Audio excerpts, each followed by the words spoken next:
Bonjour, bonjour à vous deux. Non, on n'a que trois. Maintenant, on n'a que un et deux. Euh, bon, on va attendre quelques instants. Je vais commencer les...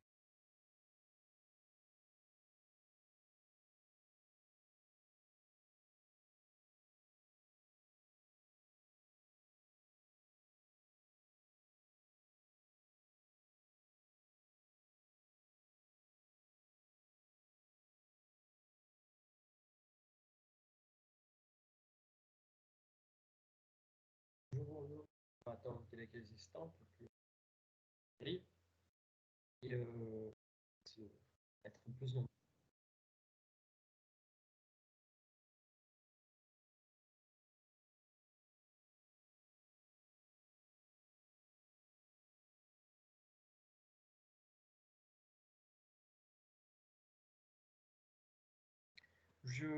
J'aimerais vous demander si vous pouvez, dès maintenant, en fait, de juste taper bonjour pour les chats.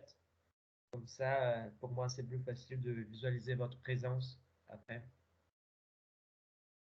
Vous allez bien m'aider si vous faites ça.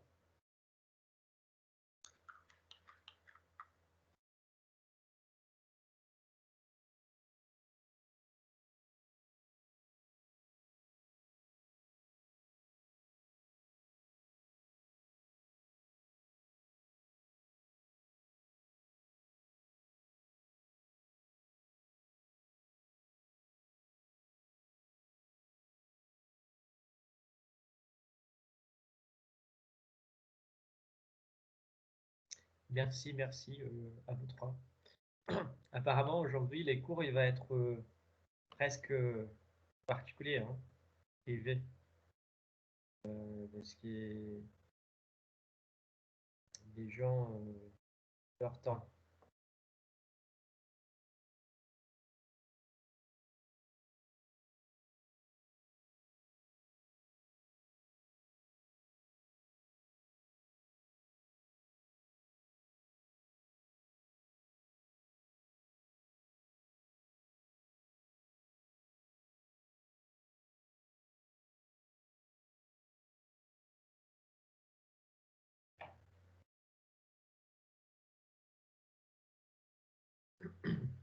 Pour ceux qui sont en train d'arriver, bonjour.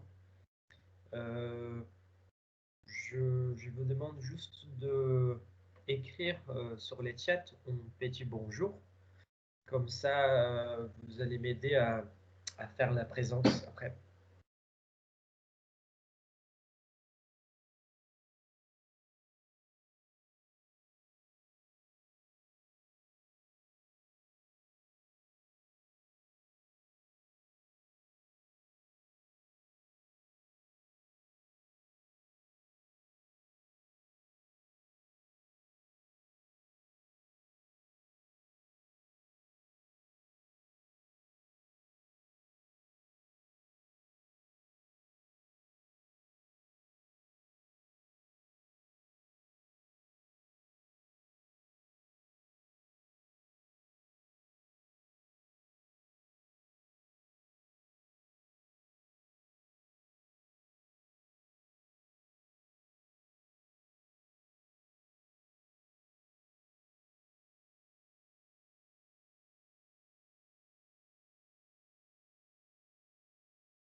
Bon, Les 12 personnes, c'est pas beaucoup, hein. Je pense que tout le monde est parti en vacances, peut-être.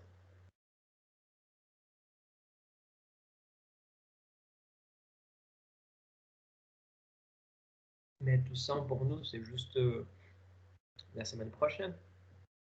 Donc, voilà. Bon, de toute façon, on va pas attendre trop non plus, hein. Euh, on sait qui viennent d'arriver. Si vous pouvez, si vous pouvez écrire sur les chats bonjour, je vous remercie comme ça. Je peux faire le contrôle de votre présence plus facilement.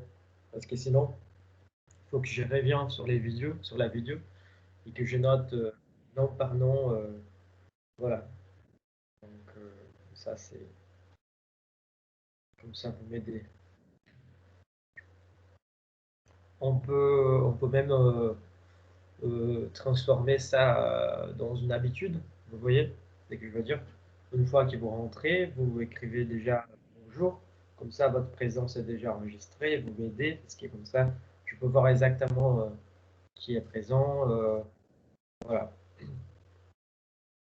Comme ça, on, on peut avancer les choses.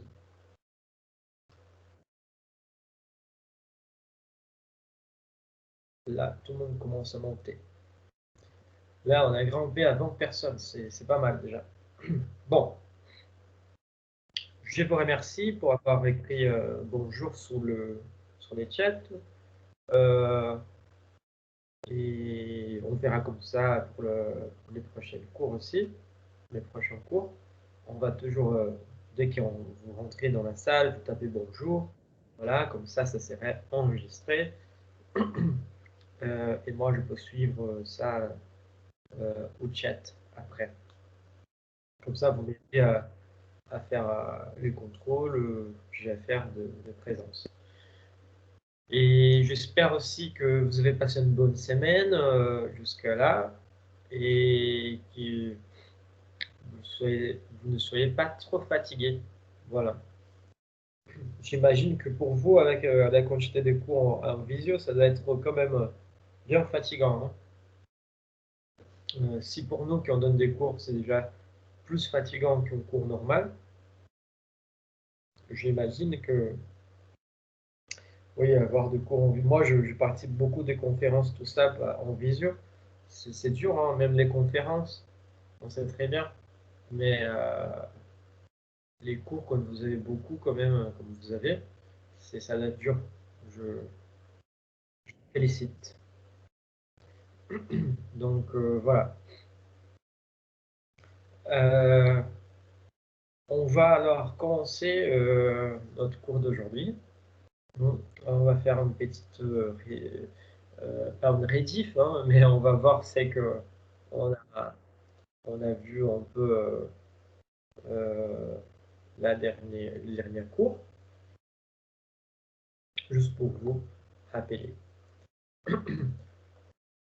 En sachant que, en sachant que dès que vous voyez mon écran là, ça veut dire que je ne vois plus euh, les chats. Les chats. Donc, si vous voulez intervenir, prendre la parole, vous voyez, faire un commentaire, une remarque, il faut vraiment pas hésiter de ouvrir votre micro et poser la question ou faire un commentaire. Hmm. Il ne faut pas avoir peur de m'interrompre ou peur de poser une question. Voilà, vraiment, vraiment, n'hésitez pas. Il faut vraiment le faire. Si vous avez envie, si vous voulez, voilà, d'accord? Là, donc, je ne vois plus les chats, donc la seule façon de qu'on puisse se communiquer, c'est ça, qu'on peut arriver à communiquer. Euh, donc, on avait arrêté les derniers cours en parlant de la technique, de la première technique de la rédaction de la lettre de motivation, hein, qui La, la première technique, c'était les vous, les moi, il et nous, séparément, plus une conclusion. Moi, je bois mon petit café.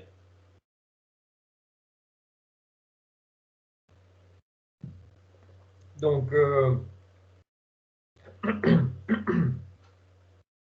je me souviens pas si... je sais on s'est arrêté là, mais je me souviens pas si, par exemple, j'ai fait la comparaison de la technique avec de vous, moi et nous séparés, avec la technique des dragues, en fait. Parce que si on pense à la lettre de motivation, comme on avait vu, avec les vous, les moi et les nous, elle, a, elle rassemble beaucoup, elle rassemble beaucoup la, l'histoire d'une accroche pour une drague, quelque chose comme ça. Hein. Comme ça, peut-être c'est plus facile de retenir les idées. Parce que les vous, en fait, la lettre de motivation, c'est vraiment pour attirer encore l'attention, pour montrer qu'on a des atouts qu'on n'a pas pu montrer avant. Voilà. Et là, on voit par exemple que quand on parle de vous, c'est vraiment nous, on démontre qu'on connaît la personne. Hein. On connaît la personne parce qu'on est arrivé à écouter la personne. La seule façon d'arriver à écouter la personne, c'est alors euh, en posant des questions. Pour une drague, par exemple, on demande qu'est-ce que tu aimes faire. Hmm. C'est les premières approches qu'on fait, voilà.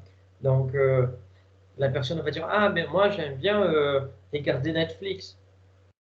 Vous voyez, donc là, on sait que la personne aime regarder Netflix. Quand on passe l'interprise, on doit se demander qui est cette interprise. Hein.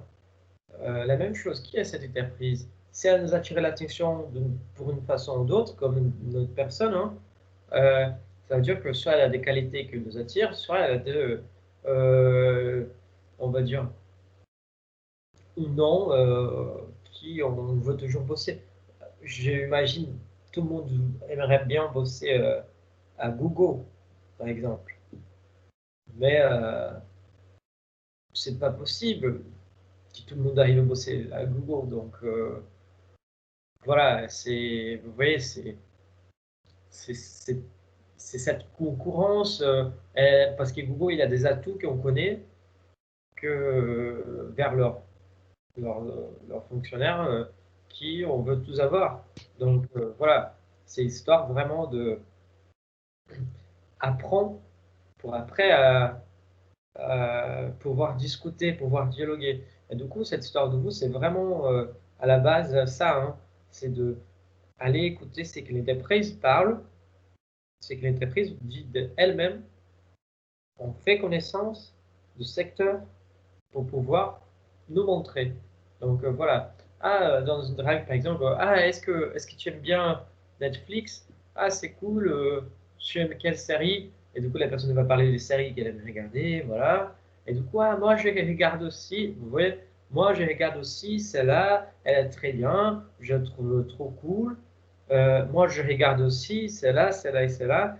Vous voyez, vous avez compris l'entreprise. Vous avez écouté l'entreprise. Hein. Et après, c'est les moments de parler de vous. Donc voilà, c'est un peu cette histoire. Et les news, comme on avait vu, c'était en gros l'exercice de projection. Hein. Par exemple, dans la règle, et alors ça te dit de regarder Netflix à la maison. Donc voilà, vous avez bien réussi à vous projeter ensemble. Voilà, donc la même chose se passe avec la lettre de motivation. Qu'est-ce que vous pouvez contribuer avec l'entreprise, comment les atouts de l'entreprise vont permettre que vous arrivez à mieux bosser. Enfin, mieux bosser. Par exemple, le Google, en fait, je ne connais pas, hein, mais c'est tous ceux qu'on écoute parler. Euh, des gens disent qu'il y a une super ambiance, que c'est super cool de bosser parce qu'on peut se dédier au moins 1 heure de son temps de boulot à des projets personnels. Mm. Donc, attendez juste 1 minute. Euh, donc, voilà, c'est vraiment histoire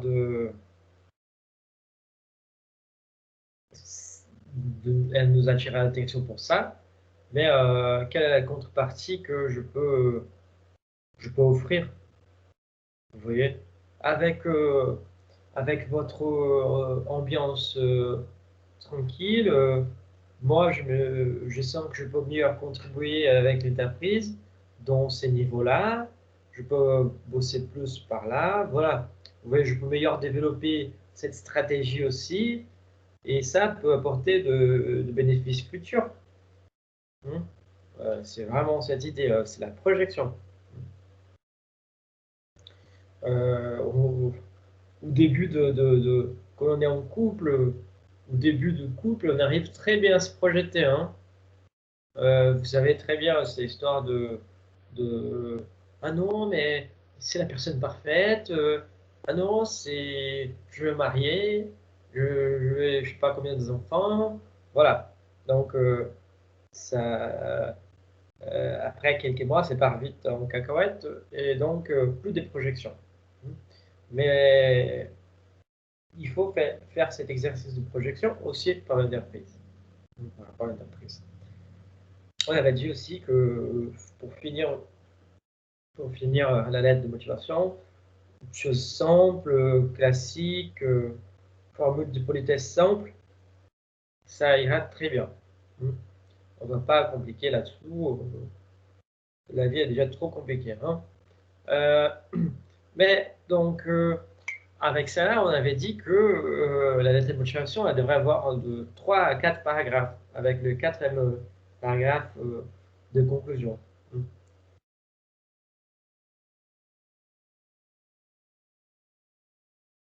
Bon, en faisant cela, on avait fini la première technique de rédaction de la lettre de motivation. Donc, j'aimerais savoir si jusqu'à là, quelqu'un a des questions, quelqu'un a de remarques, voilà, avant de commencer, avant de passer à la deuxième technique. Euh, Auriez-vous des questions?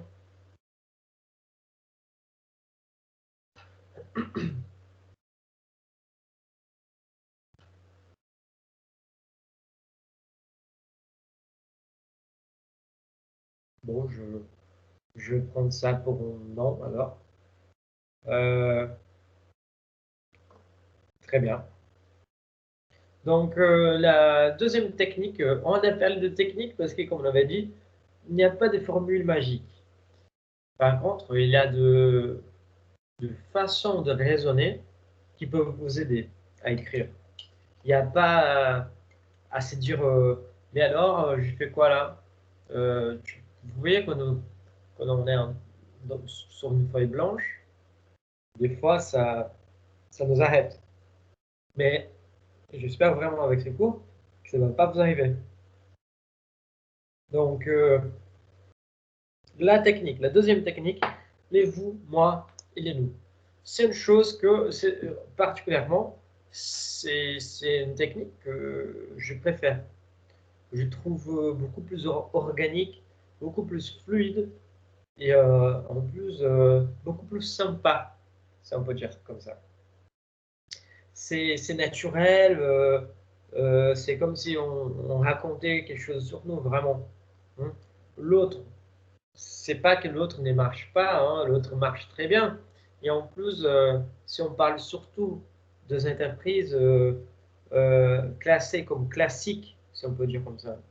Par exemple, si on parle de la banque, de la poste, vous voyez, des entreprises classiques, euh, les métiers classiques, voilà, les lettres de motivation classiques, ça va très bien.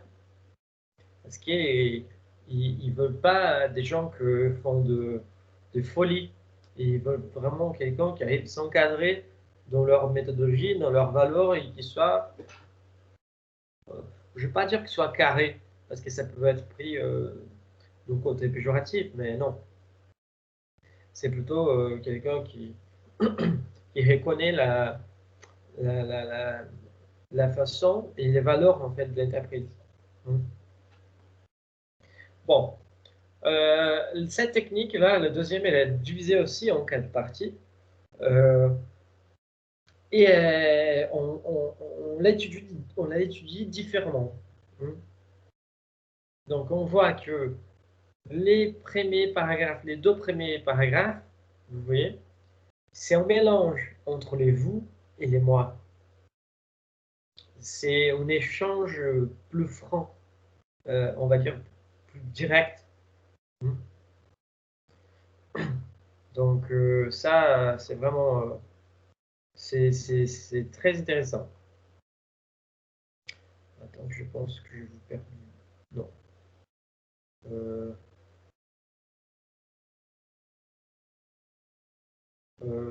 Je pense que vous voyez toujours la présentation. Oui. Donc voilà.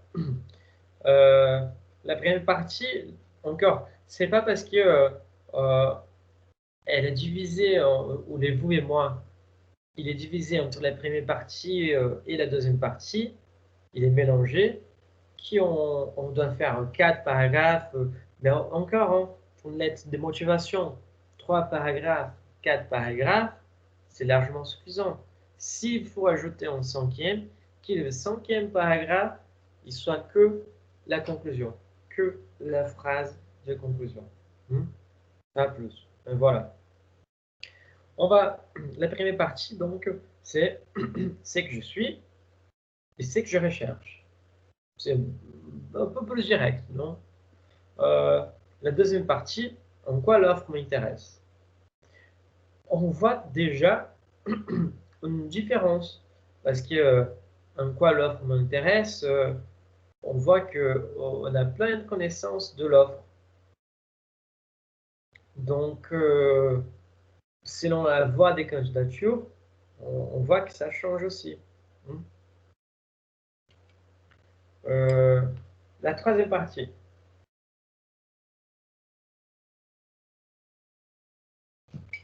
Et en quoi vous êtes fait pour cette offre. Là, vous voyez que c'est un peu cet amalgame entre les nous. C'est vraiment cette histoire de ah non, je suis fait pour cette offre parce que moi, je peux contribuer avec ça. J'ai un profil plutôt dynamique. J'ai un profil, je sais pas quoi, parce que pour ces postes, je peux bien bosser. Voilà. On voit que il y a une structure, encore une fois, les deux premières parties qui mélangent les vous et les moi.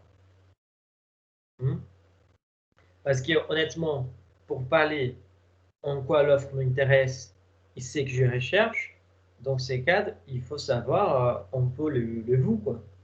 Il faut savoir connaître l'exercice. Et bref, la quatrième partie, alors, c'est la conclusion.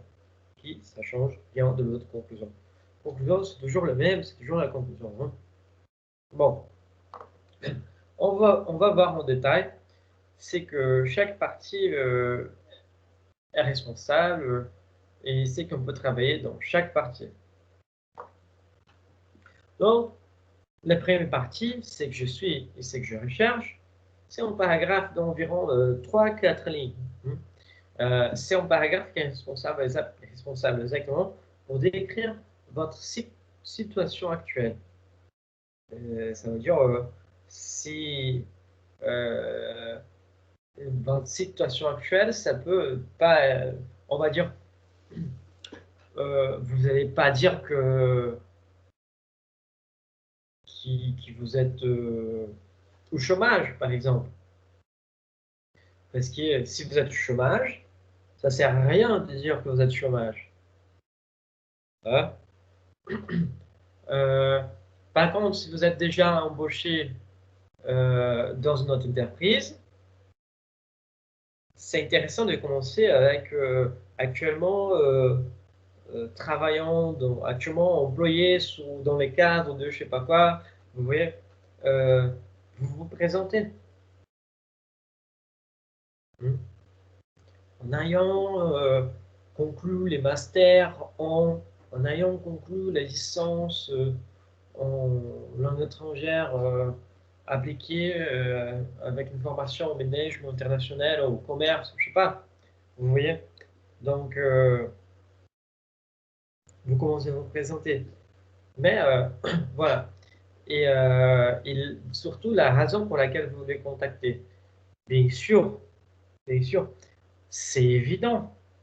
Mais là, vous pouvez dire aussi, mais écoute, t'es bête ou quoi? Parce que si on envoie un CV, si on envoie une lettre de motivation, franchement, je trouve que c'est clair que la raison pour laquelle vous les contactez, c'est parce que vous cherchez un emploi. Ou soit de changer de boulot, soit voilà. Mais quand on parle de la raison pour laquelle vous les contactez, pour plus simple que ça puisse paraître, en fait, on va chercher à développer ça. Vous n'allez pas dire, écoute, je vous contacte parce que moi, je veux du boulot. Parce que moi, je vais changer de boulot. Parce que moi, non, non, c'est pas ça. Franchement, là, vous allez vous faire avoir. Hein. Mais c'est l'idée, c'est que vous dites exactement à quel poste vous êtes en train de pouvoir, pardon, euh, quoi vous cherchez de genre euh, être vraiment clair dans ses propos. Hein. C'est pour ça que c'est que je recherche. Hein. La raison pour laquelle vous les contactez, c'est pour dire c'est que vous recherchez. C'est avec cette information, je recherche, je me sens apte à trouver ou à faire partie de votre entreprise, de votre équipe en tant que maître de conférence, en tant que, je sais pas, cadre commercial, en tant que, vous voyez, c'est ça. C'est de spécifier comme déjà au tout début votre formation actuelle, votre existence, par exemple, et, euh, et avec cette formation, avec cette expérience que vous avez dit, par exemple, qu'est-ce que vous recherchez? C'est ça. Dans ces cadres-là, il est conseillé de ne pas commencer par le jeu. Parce que les jeux, si on prend toujours, si vous regardez, je ne sais pas si vous regardez, mais les quotidiens. Les quotidiens, ils aiment bien se moquer de Jean-Luc Mélenchon, par exemple. Mais ils aiment surtout se moquer de Jean-Luc Mélenchon parce que lui, dans ses phrases, il parle toujours léger. C'est-à-dire c'est toujours les moi, léger, parce que moi, je fais ça. Euh, voilà. Vous voyez, c'est ça. Récemment, il y avait même un cas un peu drôle qui des candidats, tout le monde a posé les mêmes questions. Pas, je ne me souviens pas si c'était candidat ou juste à des figures publiques. Voilà. Euh, Ils ont répondu du genre oui, les peuples et tout ça, ils m'ont manqué parce que j'aime bien les contacts avec eux. Voilà. Et du coup, je vois que Mélenchon, c'était le seul à dire non parce que moi, je l'ai manqué. Donc, Mélenchon, c'est une figure caractéristique pour mettre, par exemple, léger toujours avant. Et ça donne pas une bonne impression, surtout quand on met là dans une lettre de motivation léger. Ça veut dire que on est plutôt centré sur nous-mêmes et pas sur les autres, pas sur l'entreprise. Peut-être que là, vous commencez à comprendre un peu meilleur Pourquoi on dit que c'est les vous et les moi mélangés? Donc voilà, il faut équilibrer. Les G, ils parlaient de nous directement comme ça donne l'impression que on est autocentré, quoi. Voilà.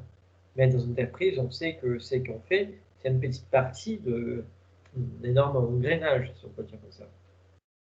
Ou d'un énorme système complexe. Voilà.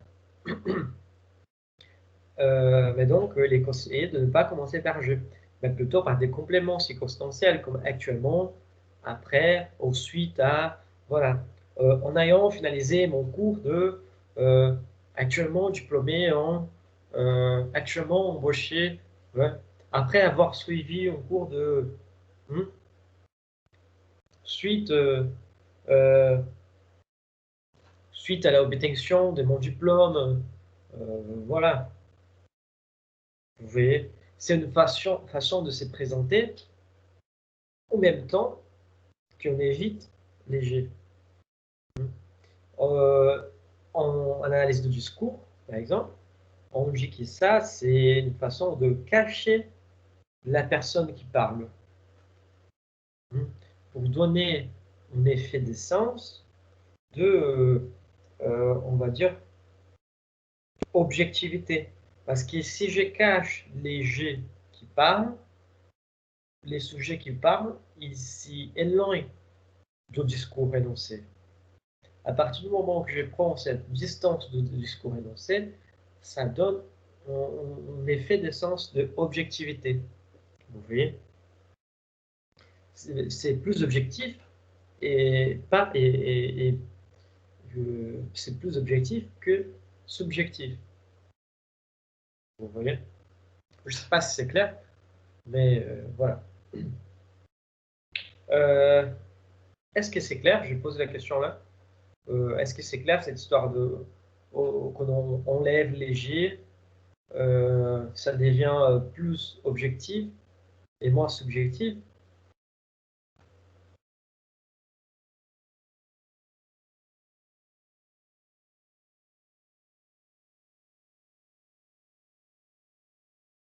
Bon, je vais prendre ça comme la réponse. Oui, parfait. Merci. Merci, John.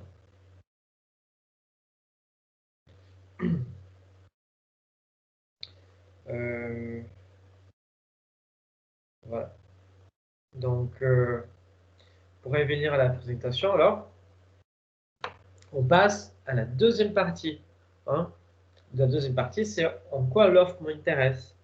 Vous voyez, en fait, c'est beaucoup plus objectif. C'est pour moi, hein, encore une fois, il n'existe pas de formule magique. Mais honnêtement, je trouve ces formulations, ces techniques de pensée beaucoup plus objectives, directes, claires. Vous voyez, je ne veux pas dire que c'est magnifique, mais voilà. Mais c'est plus naturel en plus. Hein. Donc la deuxième partie, c'est en quoi l'offre m'intéresse. Là, c'est pas grave, il devra s'employer à répondre à cette question. Et vous pourrez argumenter sur des points. En quoi votre entreprise m'intéresse? En quoi la mission m'intéresse? Vous voyez que c'est un peu les moi aussi mélangés avec vous et en laissant place au nous qui commence à apparaître. Hein. En quoi votre entreprise m'intéresse? En sachant que votre entreprise fait partie des plus grands représentants du secteur euh, automobiliste, je sais pas. Voilà, du secteur pharmaceutique, du secteur industriel, euh, du secteur de commerce maritime, vous voyez. Hein. Donc, on parlait un peu de vous. Hein. Donc là, on mélange. Et du coup, en raison de votre positionnement dans les secteurs, votre positionnement de euh, d'avant-garde, on va dire, vous voyez, dans le secteur, la posture de l'entreprise, l'engagement de l'entreprise vers l'environnement, l'engagement de l'entreprise vers le développement de la technique Y, X, voilà. Voilà. Je me sens très motivé voilà, pour faire partie de l'équipe, pour participer de tels projets et pouvoir en même temps contribuer avec cela, cela, cela. Voilà. Vous voyez que, comme j'ai dit, pouvoir contribuer avec cela, cela, cela, je rentre déjà sur les noms. C'est là déjà la projection. Et tout ça d'une façon très organique, très naturelle. On pourrait même presque faire tout ça dans un seul paragraphe. Hein. Vous voyez, c'est très intéressant.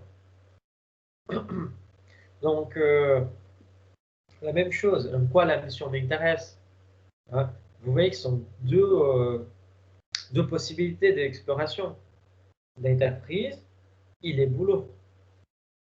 Par contre, encore une fois, il faut bien connaître.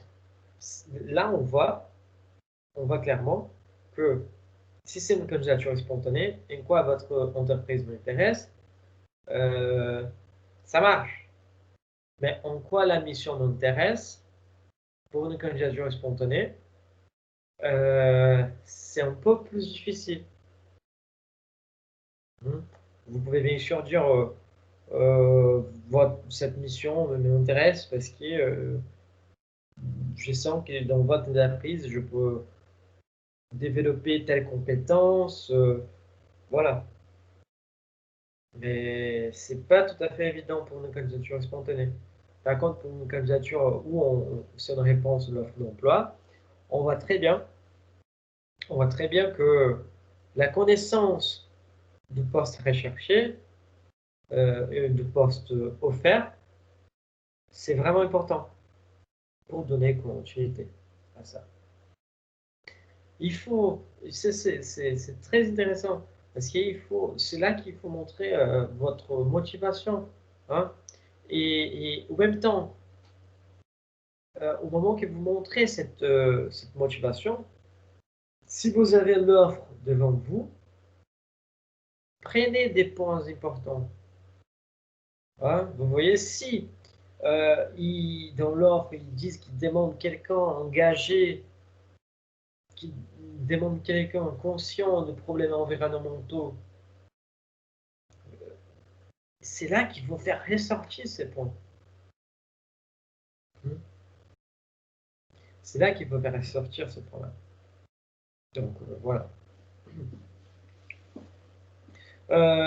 Et donc, il faut nommer ici, dans cette partie, dans cette deuxième partie, l'entreprise et les services. Cette partie de résumé, il doit montrer votre motivation. Vous voyez? C'est là. Bon. Troisième partie. En quoi vous êtes fait pour cette offre? En gros, si on était dans un entretien, ça sera le prochain sujet qu'on va aborder dans ces cours, si on était dans un entretien, la question qu'on pourrait tourner lors de l'entretien, ça serait plutôt pourquoi je dois vous embaucher et pas les autres candidats. Ça, c'est la question. Hein. Pourquoi je dois vous embaucher et pas les autres candidats? Donc là, c'est les paragraphes qui démontrera au recruteur qu'il doit absolument vous rencontrer. Parce que c'est là que vous allez euh, parler de vos atouts, de vos réussites, hein, de votre profil, et justifier.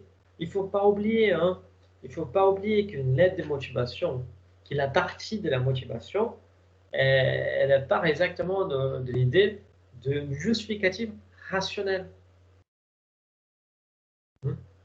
Donc, Si on se souvient de ça, il faut justifier.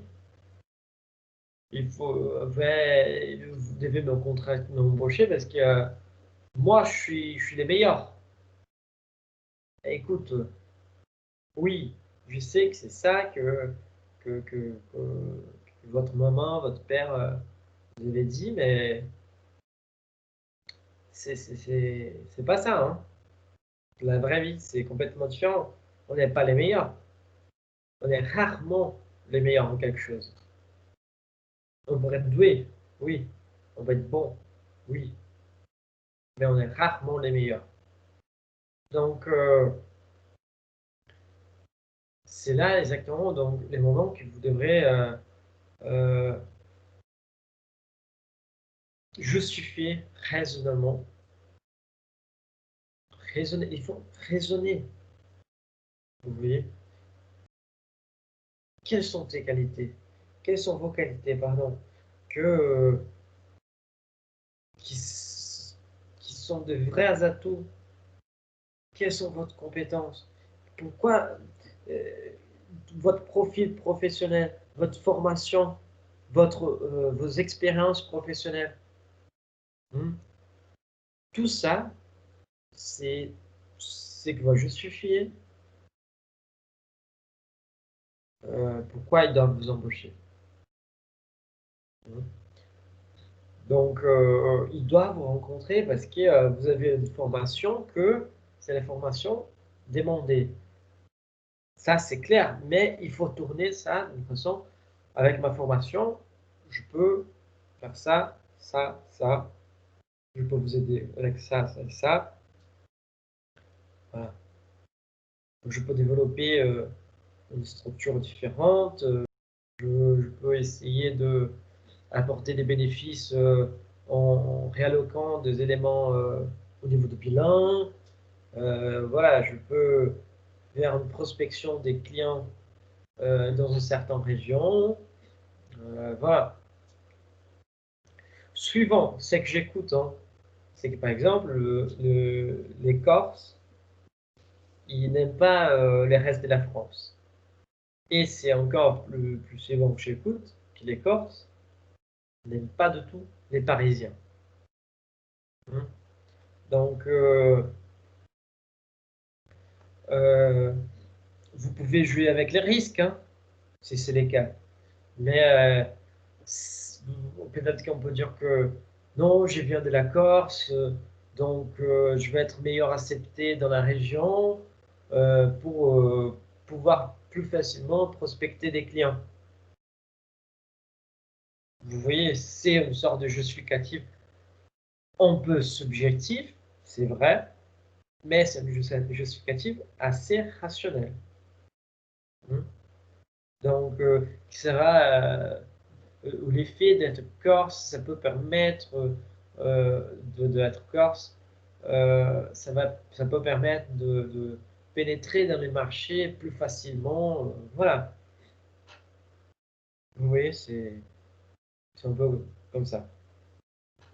Ils sont sont des caractéristiques uniques que c'est que vous qui l'avez, qui les a. Vous voyez, c'est ça. Donc, c'est les paragraphes qui démontrera au recruteur qu'il doit absolument vous montrer. Là, c'est pas la peine de numérer toutes vos compétences et expériences. Comme on vient de dire, choisissez plutôt 2 ou 3 qualités qui vous illustreraient à partir de votre expérience professionnelle. C'est exactement ça qu'on vient de faire, hein, de vous dire en tant qu'exemple. C'est les moments de choper un ou deux trucs dans les CV qui ont un vrai rapport avec l'offre et les développer. C'est là qu'ils vont voir vos atouts. Parce que là, on revient avec ça, on arrive, pardon, avec cela, au troisième élément qu'on dit de cette troisième partie. Pensez bien à illustrer en priorité les compétences recherchées pour les postes. Encore une fois, vous avez l'offre devant vous. Écrivez la lettre de motivation avec une offre devant vous. Ça, c'est la meilleure chose que vous pouvez faire. Parce que dans l'offre, il a toujours des mots-clés. Les compétences qu'il recherche, les formations.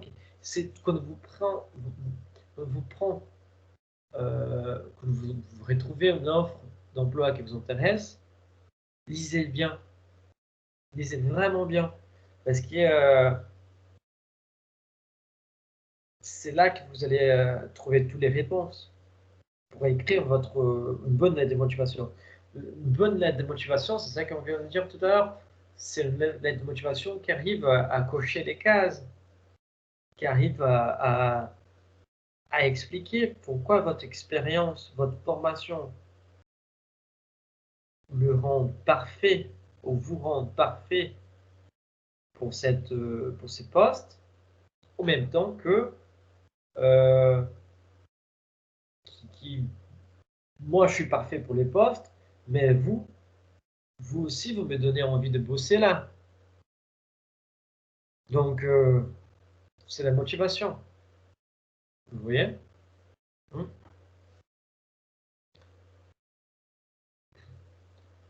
Quatrième partie, la conclusion. Là, la conclusion, vous pouvez être tranquille que ça ne change rien du tout de la conclusion de l'autre technique. Donc, cette partie, c'est la même organisation que la conclusion de la technique précédente. Vous, moi et nous, séparément. Voilà. Je vous reprends de l'eau.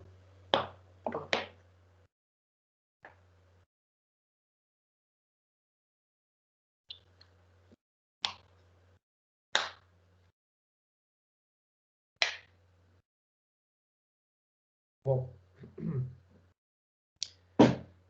Euh, Là, on va rentrer dans. C'est que j'ai essayé d'utiliser un peu une phrase qui apparaît dans les Seigneurs des Anneaux,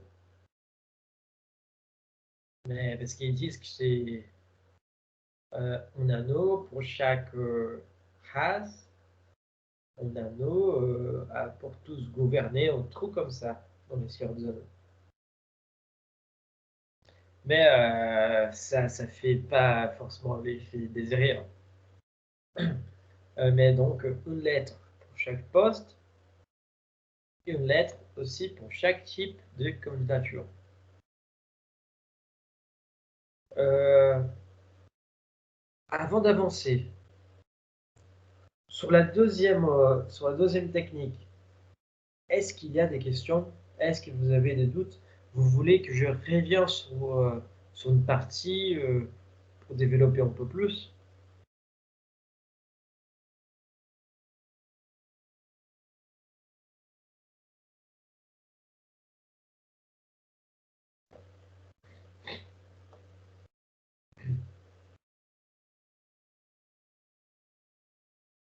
Donc, si c'est bon pour tout le monde,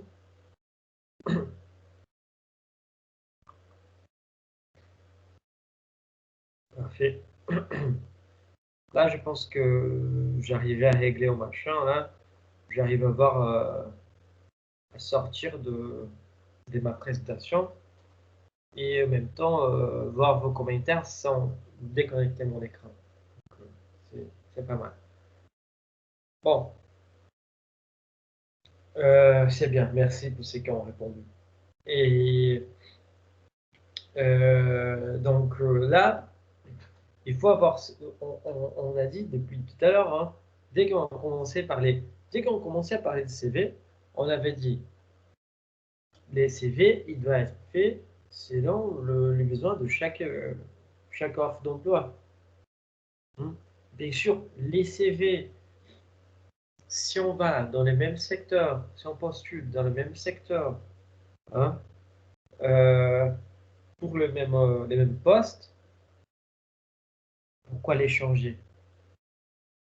Faut être clair quand même, hein, parce qu'on s'est dit depuis le début, ah, il faut toujours faire les mêmes, il faut toujours changer, pardon, il faut toujours changer, changer, changer. On sait que ça prend du temps pour le faire, sur les CV ou sur la lettre de motivation, hein. Mais si on postule le même secteur et même poste pour les CV, c'est pas grave si on utilise les mêmes.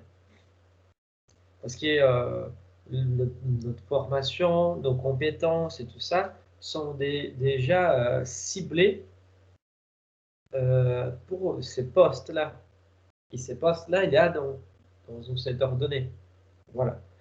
Par contre, une lettre de motivation, c'est un peu plus compliqué. On ne peut pas utiliser toujours la même. Et pour une raison très très simple.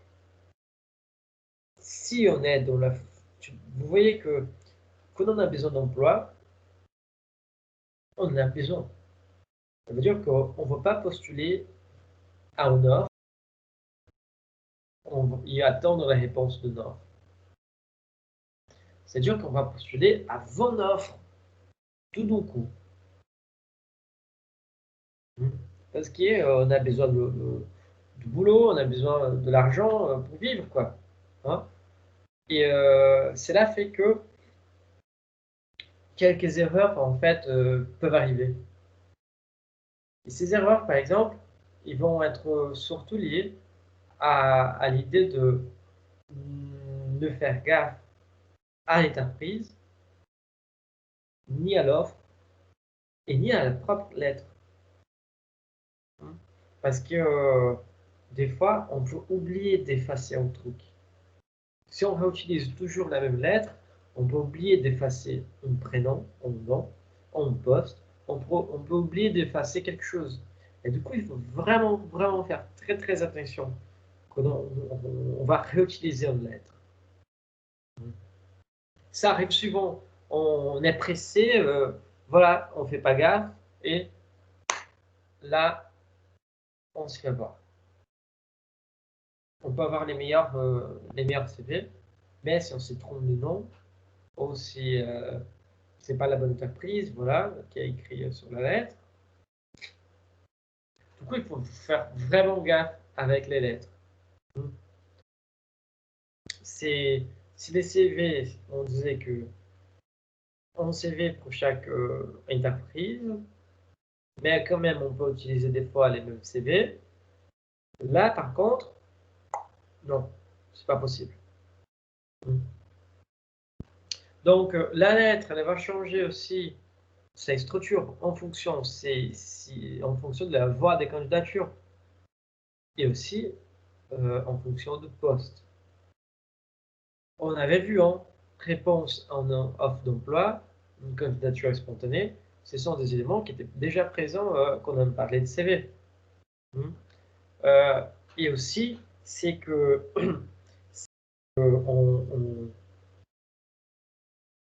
on a en plus de la lettre de voie des candidatures, qu'on peut penser au niveau de l'aide de motivation, c'est ce qu'on appelle le email de motivation.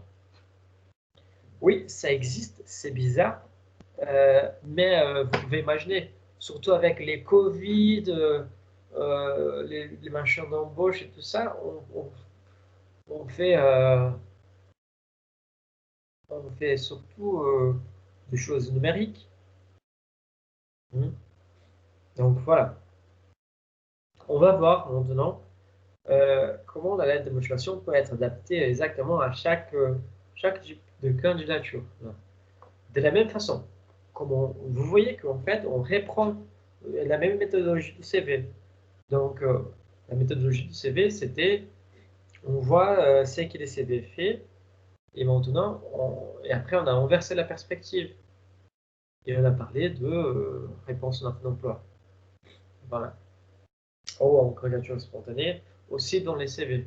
Donc maintenant, on va parler de ça aussi avec la lettre de motivation parce qu'ils sont normalement les deux documents qui marchent ensemble.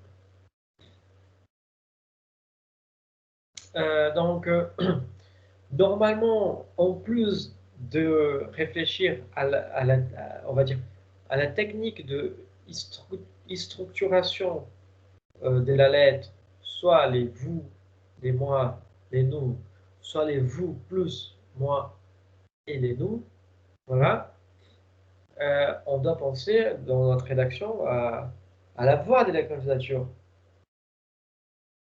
Donc, évidemment, si c'est une réponse à une offre d'emploi, comment je peux profiter de ça? Quels sont les éléments qu'on peut souligner, qu'on peut mettre en évidence? Qu'est-ce que je peux profiter de ça? On n'a pas de, on a un chômage et on va au boulot. Je vais faire tout les nécessaires et tout les possibles pour avoir un poste. Donc, c'est pour ça qu'on a, dans les cadres de la réponse en offre d'emploi, les corps de la lettre changent. L'objectif est de répondre aux critères de l'annonce. Vous devez cocher les cases. Vous devez cibler votre lettre. Mais cibler vraiment. Pareil, si on va draguer quelqu'un, on va pas draguer 10 000 personnes au même temps, dans la même fête. Vous avez déjà fait de soirées entre potes. Hein? Vous allez essayer de draguer une personne dans la soirée. Si vous allez essayer de draguer 4, 5, franchement, à la fin de la soirée, ça va faire bizarre quand même. Hein. Donc, voilà, il faut cibler. Il faut faire d'une sorte que les corps de la lettre va exactement comprendre, il va englober toutes les caractéristiques, toute l'information, tous les profils, les compétences qui sont annoncées dans les postes. Donc là, les développements, ce sont donc en deux parties de votre lettre de motivation. 1, vos motivations. 2, vos apports. Dans l'histoire de motivation, vous montrez ce qui vous intéresse dans cette annonce, ce que vous connaissez de l'entreprise et de ce secteur d'activité, et vous faites des liens avec votre propre expérience. Vous voyez, encore une fois, les vous et les moi sont tout le temps en dialogue. Ça marche très bien pour une réponse d'emploi. Hein? Et vos apports encore, vous citez les points forts, les savoir-faire, les qualités qui peuvent intéresser l'entreprise. Vous argumentez autour de vos expériences professionnelles et extra-professionnelles. Et c'est quoi ça, extra-professionnel? C'est votre profil. Simple. Simplement votre profil. Je suis plutôt quelqu'un engagé vers une cause pro-environnement. Ça vient pas de votre boulot. Ça vient de l'engagement personnel. Mais que d'une façon ou d'autre, ça va impacter aussi dans votre boulot.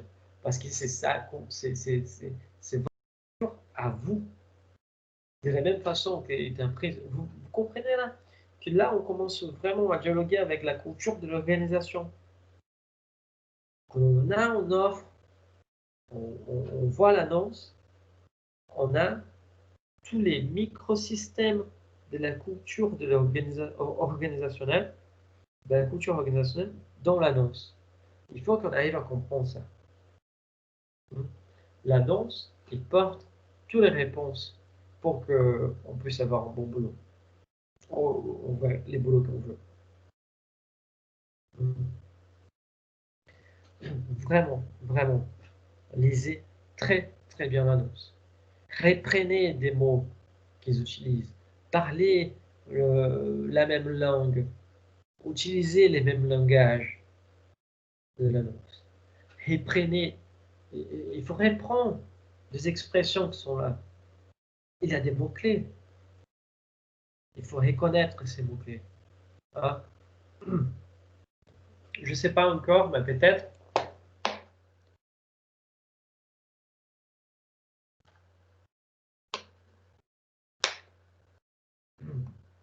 Peut-être qu'on va faire, je suis pas sûr, mais on a des voix par rapport à ça aussi. Je suis pas sûr encore comment je vais articuler, parce qu'en visio, ça change tout la façon de faire. Donc voilà, il faut réfléchir à ça. Mais voilà. Et on change de registre là. On passe de la candidature spontanée. Là, si là ça change un peu, tu vois. On voit que quand on a une offre d'emploi, la lettre elle doit être vraiment très très bien ciblée. Par contre, quand on fait des candidatures spontanées, on n'arrive pas forcément à cibler bien l'entreprise ou les postes. Donc, comment on va faire? On va mettre l'accent sur d'autres atouts qu'on a, d'autres éléments. Évidemment, ça va forcément changer la façon qu'on écrit, les paragraphes qu'on met en évidence. Voilà. Hein. Parce qu'on peut quand même savoir un peu de l'entreprise. Les minimums à faire, c'est d'aller sur leur site, chercher, écoute, qu'est-ce qu'ils font, pourquoi ils sont reconnus, au meilleur, comment eux-mêmes se reconnaître. Il ne faut pas oublier que là, on est en train de parler d'une culture, un microsystème qui marche. Et dans ce microsystème, il y a une culture. La culture, c'est qui nous permet de reconnaître les uns et les autres comme des gens qui appartiennent, ou comme des individus qui appartiennent au même système, qui partagent les mêmes valeurs. Hein. Vous voyez ça? En France,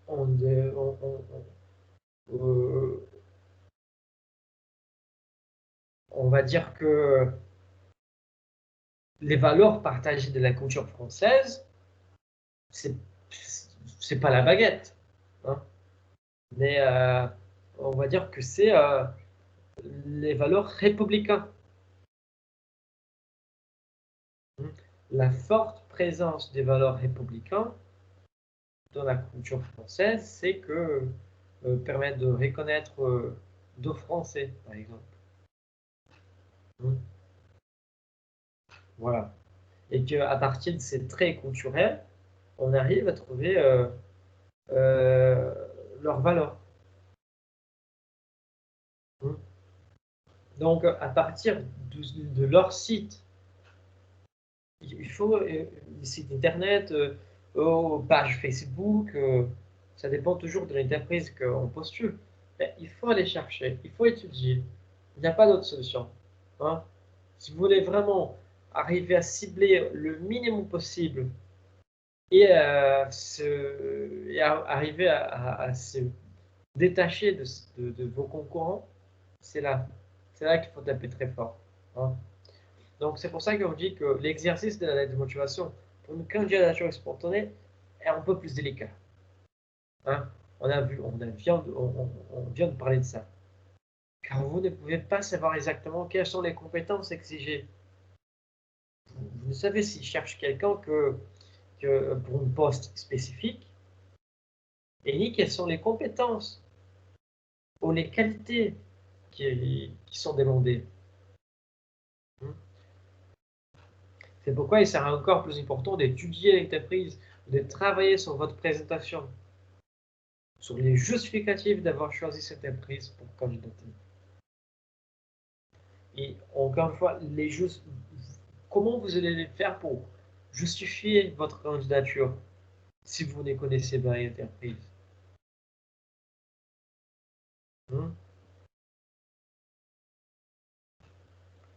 Donc là, je vais utiliser un exemple bizarre et très caricature, hein, mais vous imaginez que c'est par exemple au médecin, il va postuler, il va en clinique, il va, bien sûr, il va en clinique, il va postuler à cette clinique.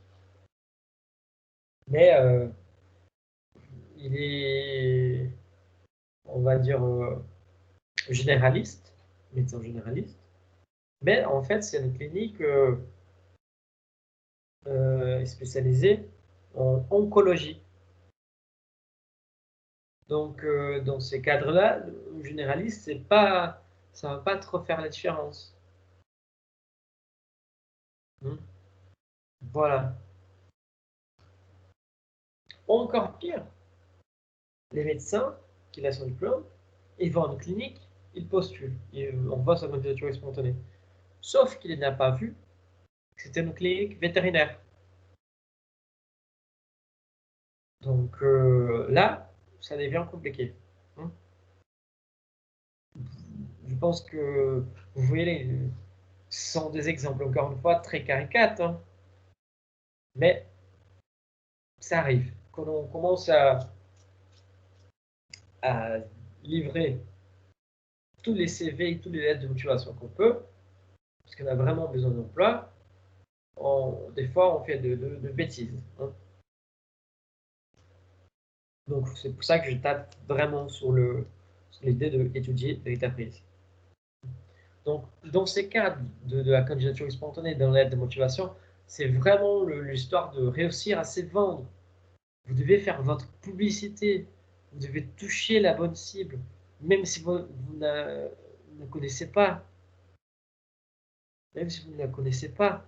Vous voyez, parce qu'en fait, si on peut, vous voyez qu'en étant les lumières, les soirs, on ne voit pas forcément bien les choses, on commence à voir les formes, on peut, et voilà, on doit cibler par rapport à ce qu'on a d'informations. Hein. Si on ne connaît pas sur les postes, au moment qui est ouvert, au moment où on connaît un peu, on va dire suffisamment l'entreprise, c'est partir de leur site, de leur page Facebook, pour pouvoir comprendre et nous présenter d'une façon où on va mettre en évidence ma formation, mes expériences professionnelles et surtout mes caractéristiques personnelles, mes compétences. Ça veut dire, je suis plutôt, si je suis plutôt euh, prédisposé à travailler en équipe ou pas, voilà, c'est ça. Si vous parlez, si vous savez que l'entreprise, elle a on va dire, euh, un réseau d'autres entreprises qui travaillent avec elle, dans de l'Amérique latine, et d'autres dans, euh, on va dire, dans la Russie, quoi. Si vous arrivez, si vous savez parler russe et espagnol, voilà, vous avez gagné le poste. Vous voyez? Et ça, on découvre comment. Même si les candidatures sont spontanées, on va découvrir que un étudiant, on peut l'entreprise. Et dans les cas particuliers comme ça, c'est vraiment extrêmement important. Mm. Donc voilà, dans ce cas, votre lettre de motivation, on va devoir mettre l'accent sur votre présentation, sur votre connaissance du secteur de l'entreprise. C'est ça qu'on vient de dire. Mm. Voilà. Bon, là, on passe, pardon, on passe ensuite les célèbres emails de motivation. Les mails de motivation. Mais c'est quoi les mails de motivation? C'est une lettre. Je sais que ça peut sembler vraiment bizarre. Hein. Ça peut sembler vraiment bizarre de penser à une histoire, à la possibilité d'avoir un mail de motivation. Mais vous comprenez qu'en fait, vous pouvez avoir trois documents. Hein. Vous pouvez avoir la lettre de motivation, les CV et les mails de motivation. Les mails de motivation, ça marche souvent avec la candidature spontanée. Ça marche aussi souvent avec la l'histoire de la recommandation de quelqu'un. Vous avez obtenu l'adresse mail de l'entreprise ou de responsable du département de ressources humaines et vous voulez postuler. Comment écrire un mail à cette personne du département de ressources humaines? Cet email, il doit être aussi une sorte d'email de motivation où vous devez vous présenter et en même temps parler de façon sociale. Je sais que vous êtes de l'objet de mail. Vous voyez? C'est ça. C'est ça qu'on appelle de mail de motivation. D'une façon ou d'autre, j'ai réussi à avoir les mails d'une personne de RH ou de recruteur ou de chef de département qui a besoin de recruter quelqu'un, d'embaucher quelqu'un. Oh voilà, peu importe. Moi, je vais envoyer un mail à cette personne. Je ne veux pas arriver à l'entreprise avec mon CV et tout ça. Je veux transmettre toutes mes informations par mail. Dans ces cas-là, c'est exactement cela qu'on appelle de email de motivation. J'espère que ça soit clair. Donc, rédiger un email de motivation suppose donc un esprit de synthèse encore plus fort que celui de la lettre de motivation. Il faut aller à l'essentiel, pas des blablabla, rien que des mots utiles. Vous devez vraiment être vous présenter, vous parler de ce que vous êtes en train de voyer et que cette personne va pouvoir trouver plus d'informations dans les pièces suivantes. Si c'est une recommandation, si vous avez un contact avec quelqu'un dans l'entreprise que vous avez recommandé, voilà, donner une petite astuce, un coup de pouce, voilà. Si vous avez un contact dans l'entreprise, vous l'annoncerez aussitôt. Par exemple, sur les conseils de bonjour, bien sûr, bonjour madame, bonjour monsieur, bonjour madame monsieur, sur les conseils de monsieur X, sur les conseils de madame X, je vous envoie ma candidature, voilà, oh, bonjour madame, je me permets de présenter, je suis je sais pas qui, bon, sur les conseils de, voilà, vous pouvez, répondez brièvement aux questions que les recruteurs peuvent s'y poser, vous conseillez. Vous imaginez, euh, imaginez-vous, vous avez l'ordinateur devant vous, vous êtes en train de bosser, et tout de suite, vous trouvez un mail avec le sujet qui dit candidature poste apprenti RH. Et donc la personne s'est dit, mais c'est quoi ça? Et du coup, on n'a aucune information. La personne qui est de l'autre côté, il n'y a aucune information de vous. Elle ne s'attendait même pas à ça. Il n'y a même pas de postes verts. Vous voyez? C'est quoi ce putain de merde là? Vous voyez, c'est un peu comme ça, hein? Donc, imaginez-vous dans leur position. C'est la même tête que je fais un peu quand je reçois un mail de quelqu'un d'entre vous que je ne vous connais pas, de nom et tout ça. Donc, je reçois un mail de vous, mais c'est quoi ça? Et du coup, des fois, je retrouve aussi des sujets bizarres dans les mails. Et du coup, je ne comprends plus rien. Et des fois, j'ouvre vos mails que vous m'envoyez et je continue à rien comprendre. Voilà. Donc, c'est vraiment l'exercice de la rédaction aussi. Hein. C'est pour ça que répondez brièvement aux questions que les recruteurs peuvent se poser vous concernant. Résumez en quelques lignes les éléments clés de votre CV. Ce qui prouve que vous correspondez aux besoins de recruteurs, donne-lui envie de consulter votre CV et encore mieux de vous rencontrer. Vous voyez, des fois, là, vous écrivez bien, vous vous présentez correctement,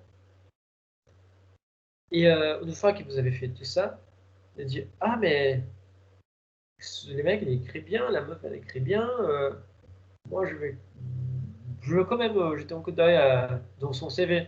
Et là, il va voir votre CV. Oh, mais le CV, il est bien, hein. Oh là là, c'est bien. Moi, peut-être même qu'il va se dire, mais vous savez, je pense que j'ai un poste ici pour une personne comme celle-là. Donc, vous va parler avec son chef, ou lui-même son chef, ou cadre, et il va vouloir vous embaucher. Soit pour un CDD, en temps plein, en temps partiel, voilà, on ne sait pas. Mais ça peut arriver. On sait en plus que les candidatures spontanées, ça marche très bien en France. La façon, normalement, les candidatures spontanées, c'est un numéro énorme, hein. Ça marche environ entre 40 et 60% des fois. Donc, c'est beaucoup. La différence, c'est que si la lettre de motivation aussi, on pouvait utiliser plusieurs lignes, hein, même en séparant par des paragraphes différents, 3, 4, voire 5 paragraphes. Par contre, l'email de motivation, il doit être vraiment réduit. Il ne peut pas dépasser de 10 lignes. 10 lignes. Vous imaginez quelqu'un qui est en train de bosser, en train de faire son machin de tous les jours. Là, il arrive, mais énorme, il va lire. Oh, ben écoute, j'ai dit ça après. Cette histoire de lire ça après, ça va dire poubelle. Voilà. Il met à la poubelle. Bon. Oh, pardon.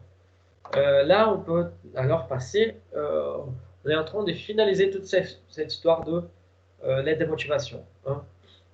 Quelques conseils. Là, je vous passe, je vous donne, je ne sais pas, je vous présente quelques conseils généraux de la forme et du contenu. Une lettre de motivation là sont des remarques. Vous voyez que toutes les fois que vous allez faire une lettre de motivation, il faut tenir ça bien au sérieux pour ne pas oublier. Une lettre de motivation doit tenir sur une page, comme on CV, pas plus. Les gens ont d'autres choses à faire. Ils n'ont pas que ça à faire. Donc, soyez précis. Faites ça, en fonction exactement, ils n'ont pas que ça à faire. Faites des phrases courtes et simples, faciles à comprendre. Vous voyez, comme ça, on va faciliter la lecture. Évitez tous les mots qui expriment la doute, parce que ça va vous poser, si vous mettez je pense, je crois, peut-être, voilà, ça va montrer que vous hésitez.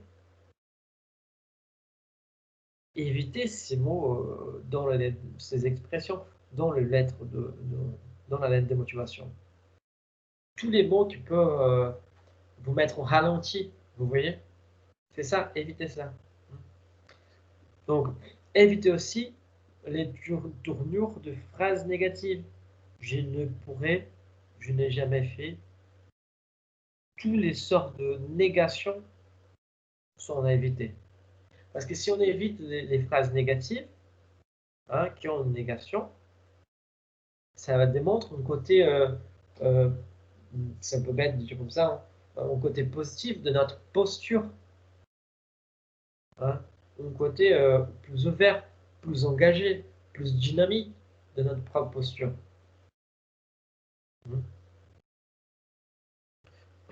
Il suffit de voir, par exemple, les hommes politiques, les hommes et les femmes politiques. On voit que quand ils hésitent, on ne les croit plus. On ne les croit plus.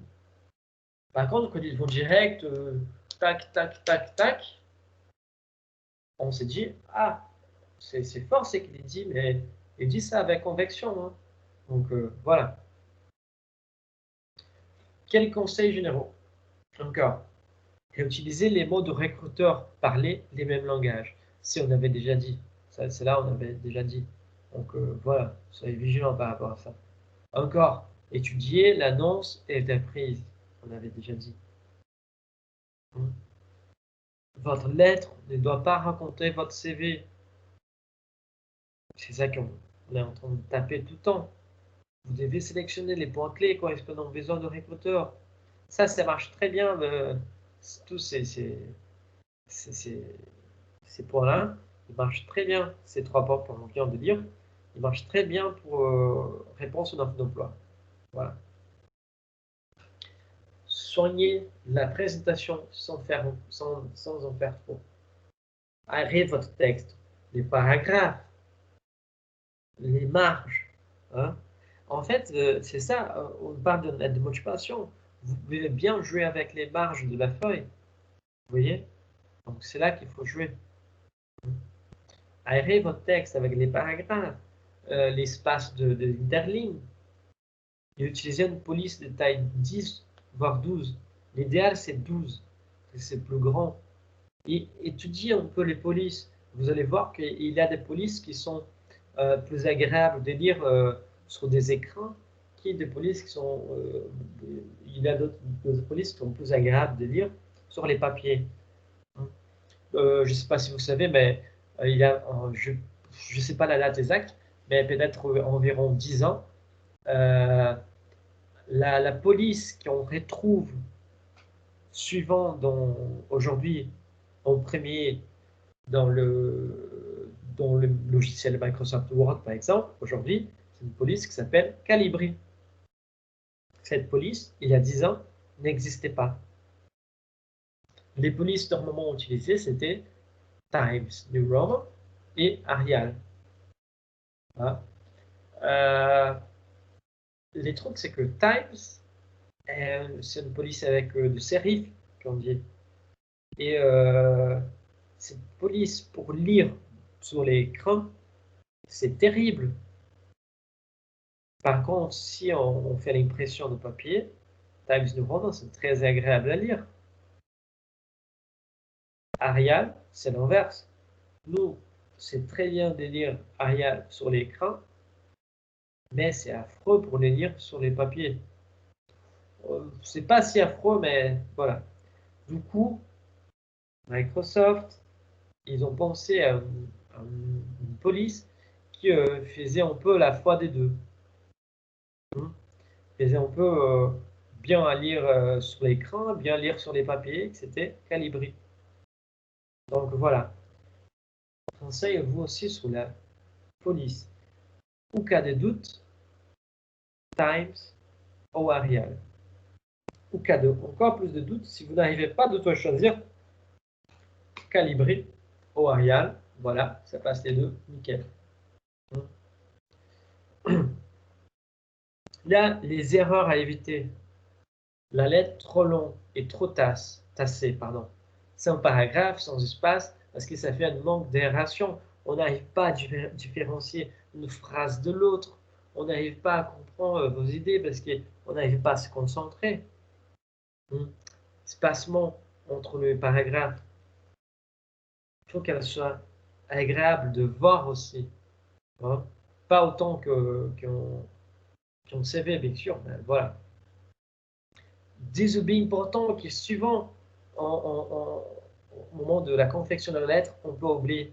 À la fin de la lettre, il faut toujours signer. Signer votre lettre.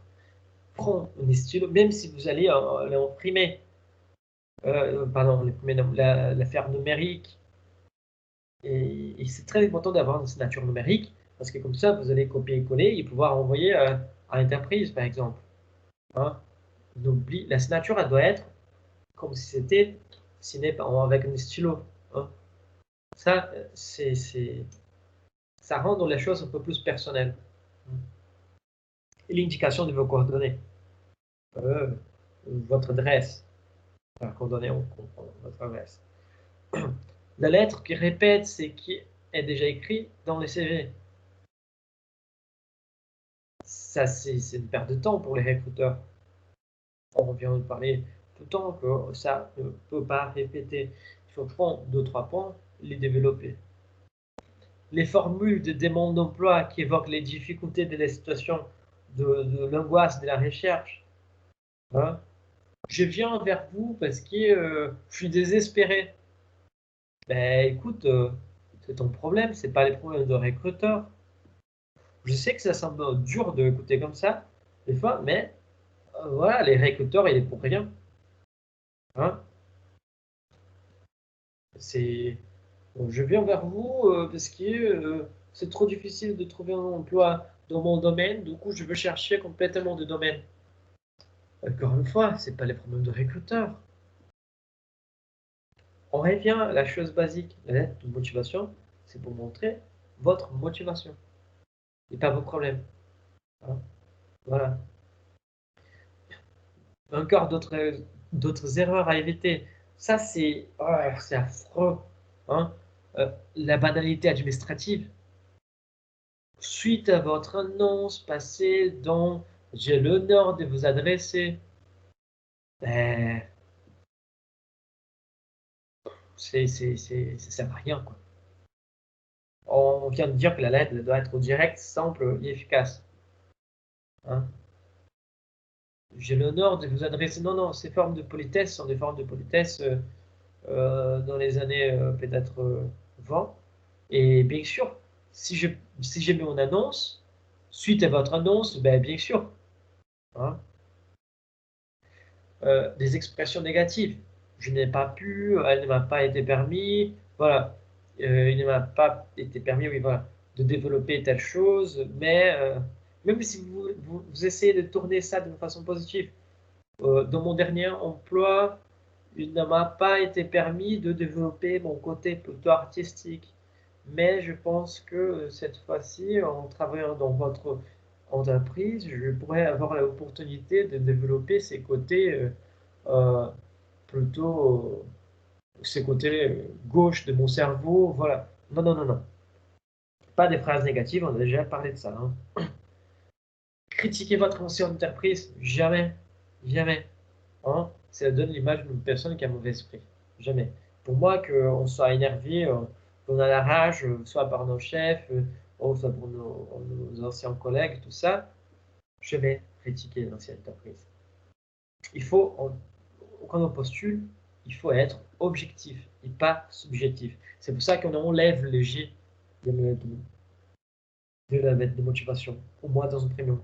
Bien sûr, on peut utiliser les jeux dans quelques moments, hein, pour montrer euh, c'est que vous avez réussi à développer, c'est que vous avez amélioré, hein, dans l'entreprise. Et là, on peut utiliser les jeux, par exemple. Et vous survendre. C'est inutile de grossir vos compétences. Tout sera vérifié lors de l'entretien. Ça, c'est ce qu'on vient de dire depuis les débuts, en gros. Hein. Euh,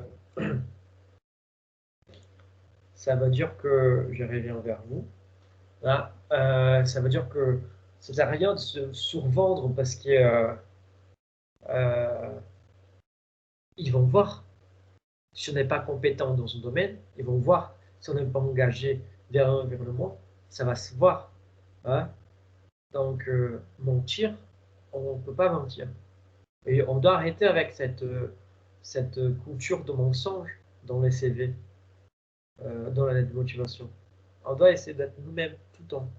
Comme ça, on peut trouver des postes qui sont plutôt agréables, des positions qui sont plutôt agréables pour nous. Hein. Donc, voilà, on doit arrêter avec cette fausse idée de qu'on doit mentir pour s'en sortir. Non, ça, c'est pas bien. Donc, je ne sais pas si vous avez suivi, mais j'ai demandé au tout début du cours d'écrire bonjour sur les chats, c'est que était présent. Si vous n'avez pas écrit encore bonjour sur les chats, vous pouvez écrire comme ça, vous allez m'aider à faire les contrôles de la présence plus facilement. Et voilà. Est-ce qu'il y a des questions, des commentaires, des remarques?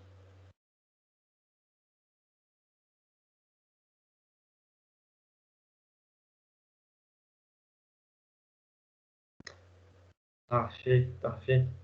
Donc, je veux penser à une activité, je ne sais pas encore comment on va faire, mais voilà. Et le prochain cours, ben, je veux tout expliquer par mail. Ça ne va pas être d'une semaine à l'autre, hein. Je vais vous donner alors environ 2 semaines de marge que vous faites. Donc, soyez tranquille. Euh, euh, je vous souhaite alors une bonne journée. Je vous remercie d'être venu et bon courage et bon week-end.